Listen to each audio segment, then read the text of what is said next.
Ya, shalom bagi kita semua dimanapun kita berada pada saat ini. Kiranya kita semua tetap berada dalam keadaan sehat dan apapun yang merupakan aktivitas kita sepanjang hari ini, kiranya Tuhan Yesus memberkati. Dan kembali berjumpa lagi di channel kita ini, yaitu Zemayan Yasin. Terima kasih buat teman-teman semua dan juga para sahabat yang sudah mendukung perkembangan channel ini dengan setia. Dan kiranya kita tetap menggunakannya untuk menjadi berkat bagi semua orang. Nah teman-teman, pada video kali ini saya membahas atau membagikan kepada kita semua, di mana saudara-saudara kita yang muslim datang ke gereja, datang kepada hamba Tuhan, mereka meminta untuk didoakan. Nah teman-teman, kenapa mereka datang ke gereja dan menemui hamba Tuhan supaya mereka didoakan? Karena mereka yakin bahwa Tuhan Yesus itu sanggup menyembuhkan. Mungkin saja mereka sudah membaca cerita-cerita tentang Tuhan Yesus atau kisah-kisah Tuhan Yesus ketika dia menyembuhkan banyak orang. Dan kalau misalnya mereka tidak percaya teman-teman akan mukjizat Tuhan Yesus, maka mereka sebenarnya tidak perlu datang ke hamba Tuhan. Nah justru mereka percaya dan beriman bahwa mereka yakin disembuhkan dalam nama Yesus, itulah sebabnya mereka datang kepada hamba Tuhan untuk minta didoakan. Nah teman-teman, sebelumnya mari kita simak videonya yang berikut ini.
Jadi itu dia videonya teman-teman, kita sudah melihat di mana ada beberapa wanita yang pakai jilbab datang ke gereja dan menemui seorang hamba Tuhan. Kenapa ya mereka ini suka menemui pendeta dan mereka minta didoakan oleh pendeta? Nah, apakah mereka tidak yakin disembuhkan oleh kuasa Tuhan yang mereka yakini saat ini? Harusnya kalau mereka benar-benar memiliki iman atau punya keyakinan, tentu saja mereka datang kepada para ustadz untuk minta didoakan. Nah, kalau misalnya mereka yakin kalau Tuhan mereka itu sanggup menyembuhkan, ya harusnya seperti itu sih. Nah, jadi teman-teman, itu bukan masalah, bukan persoalan. Mungkin saja mereka lebih nyaman didoakan oleh hamba Tuhan dibanding para ustadz ya.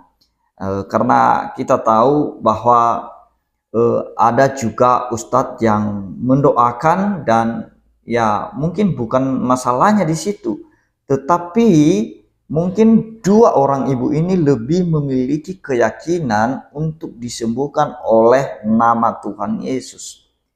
Nah, karena tentu saja mereka tahu, mungkin mereka lihat atau baca cerita-cerita atau kisah-kisah Tuhan Yesus dalam Alkitab, bahwa Tuhan Yesus itu sanggup menyembuhkan orang yang buta bisa melihat, lumpuh bisa berjalan, yang mati bisa dibangkitkan kembali, dan bahkan dia mengusir banyak roh jahat yang merasuki manusia, teman-teman ya. Jadi teman-teman, bukan hanya kali ini terjadi, sekalipun kemarin ya Ustadz Agustan itu ketika dia melecehkan atau menghina Alkitab Kristen, kemudian dia jatuh sakit dan dia mengeraskan hati untuk tidak mau didoakan oleh para pendeta. Mungkin saja dia malu, karena teman-teman saya lihat pernyataannya kemarin, dia tidak menerima bantuan dari pihak Kristen karena dia malu, katanya, mana harga diri saya, karena selama ini saya sudah menjadi lawan mereka di YouTube, teriak-teriak di YouTube. Nah, kalau misalnya dia terima bantuan itu, katanya, dari Kristen, ya dia pasti malu karena selama ini dia berlawanan dengan Kristen. Tetapi saya mau katakan bahwa ketika Ustadz Agustan misalnya mau didoakan oleh para pendeta, dan bahkan kalau mungkin dia mau menerima bantuan dari eh, pihak Kristen itu, tentu saja itu bukan suatu kekalahan bagi dia, tetapi justru dia bisa menang, bisa dibebaskan dari ikatan-ikatan kebencian itu, dari ikatan-ikatan dendam itu. Jadi akar pahit itu yang di dalam hati itu harus dilepaskan dulu. Nah, jadi coba kalau mereka yang tidak punya kebencian terhadap kekristenan, ya seperti ibu-ibu ini tadi, mereka datang kepada hamba Tuhan untuk minta didoakan. Jadi teman-teman, Tuhan Yesus bahkan para rasul sudah melakukan hal yang sama, di mana menerima karunia-karunia penyembuhan itu tidak semua orang menerimanya, melainkan itu hanya khusus atau orang-orang tertentu saja yang memiliki karunia untuk menyembuhkan orang yang sakit. Mari kita lihat dalam Kisah Para Rasul 5 ayat 14 sampai 16. Begini firman Tuhan, dan makin lama makin bertambah jumlah orang yang percaya kepada Tuhan, baik laki-laki maupun perempuan.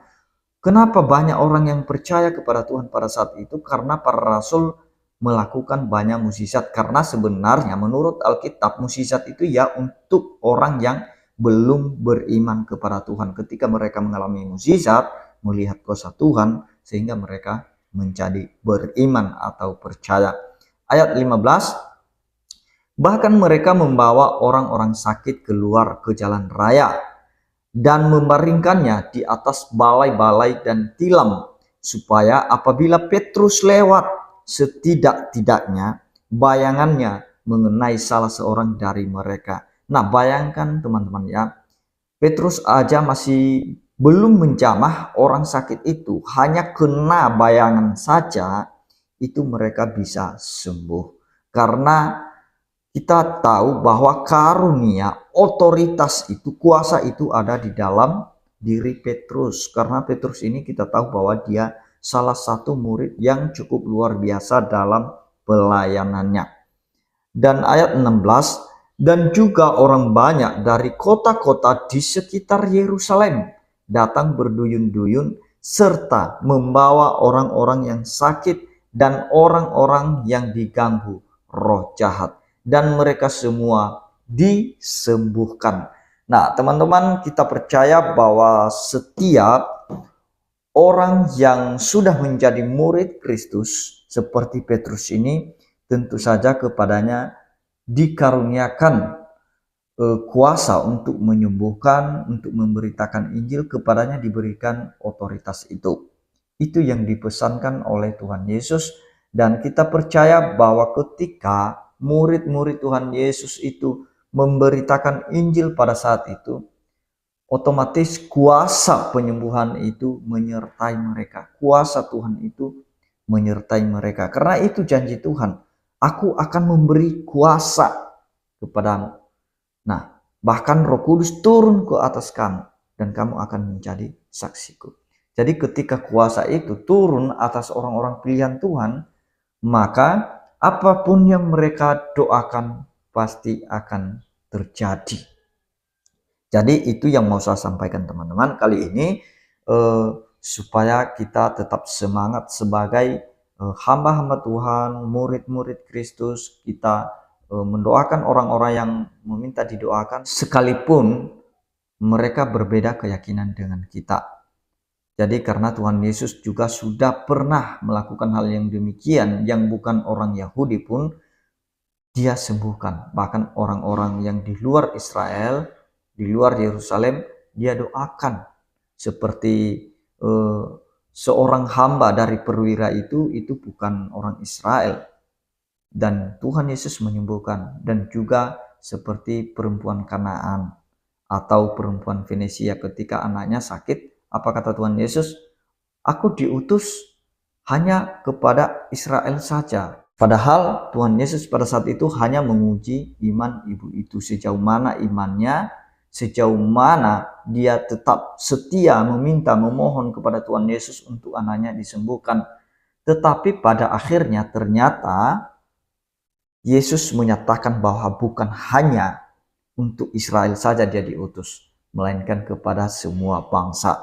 Nah, itulah buktinya, itulah sebabnya dia memuji iman ibu dari Venesia itu, atau wanita atau perempuan Venesia itu. Apa katanya? Besar imanmu ibu.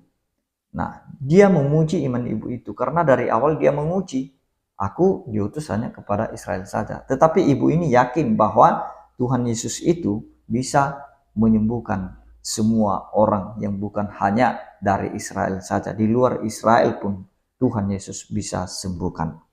Jadi itu dia teman-teman, yang kita beritakan sekarang adalah nama Yesus, nama di atas segala nama, karena dia adalah Tuhan dan Juru Selamat. Tidak ada yang lain. Demikian yang saya sampaikan, kiranya Tuhan Yesus memberkati kita semua. Shalom.